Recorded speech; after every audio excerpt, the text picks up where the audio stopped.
ध्यान से सुनिए, बलवान वो नहीं है जो कमजोर होके सहता है, बलवान वो है जो बलवान होते हुए भी कमजोर की सह लेता है। अब भगवान एक सुदर्शन चक्र, एक गाली पे सुदर्शन से उसका सर काट सकते थे, और शिशुपाल 100 गालियां देता रहा भगवान को। ये जो आजकल के बच्चे छोटी छोटी बातों पे लाल पीले हो जाते, भयंकर गुस्सा करते कि नहीं करते? एक सेकंड मम्मी की नहीं सुन सकते, औरों की तो बात छोड़ो, पापा की नहीं सुन सकते, एकदम जैसे तलवार में से म्यान निकलती वैसे निकल आते हैं हम, एकदम चेहरा लाल सुरख हो जाता है, एकदम लाल पीला हो जाता। अरे भाई, जीवन में सहना भी सीखो। हमारे ब्रज में अनेक संत ऐसा कहते हैं, जो सहता है वही परिवार में रहता है, जो सह नहीं सकता वो सबके संग में रह नहीं सकता। ये आजकल घर क्यों टूट रहे हैं? ए जी, हाँ जी, मैं बता रही हूं, मैं तुम्हारी मम्मी के संग नहीं रह सकती। हाँ बिल्कुल नहीं रहना चाहिए, मम्मी के संग रह के क्या मिलेगा? अमरूद ना, एकदम छोड़ दो मम्मी का संग। लेकिन तुम्हें कसम लगे, पहले अपनी भाभी को कहो कि वो भी तुम्हारी मम्मी का संग छोड़े।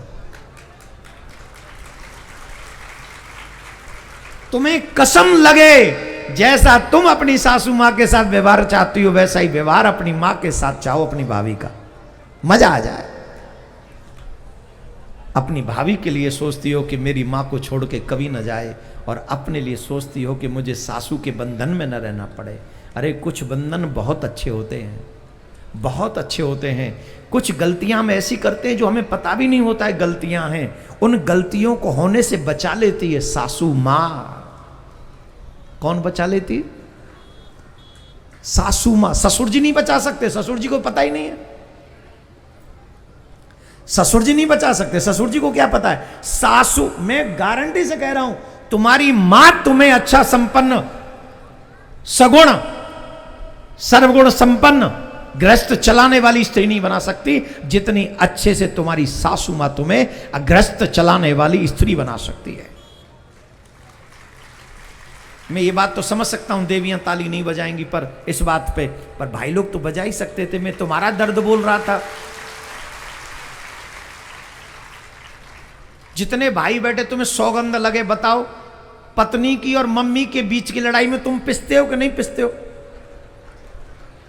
जितने लोग मम्मी और पत्नी की लड़ाई में पिसते, हाथ उठाओ।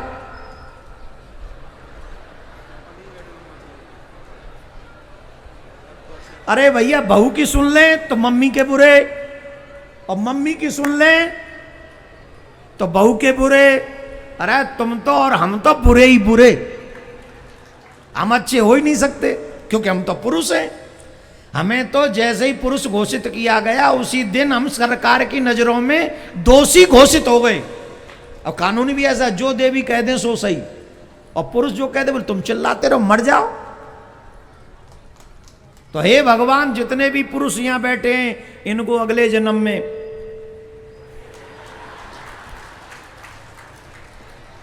तभी सही से बदला ले पाएंगे ये, और जितनी देवी बैठी है इनको अगले जन्म में फिर पता चलेगा। सियावर रामचंद्र की जय। नहीं, भगवान करे ये हमारा और आपका आखिरी जन्म हो, भगवान कृपा करके दोबारा संसार में न भेजे, ठाकुर जी इसी जन्म में लीला पार कर दे।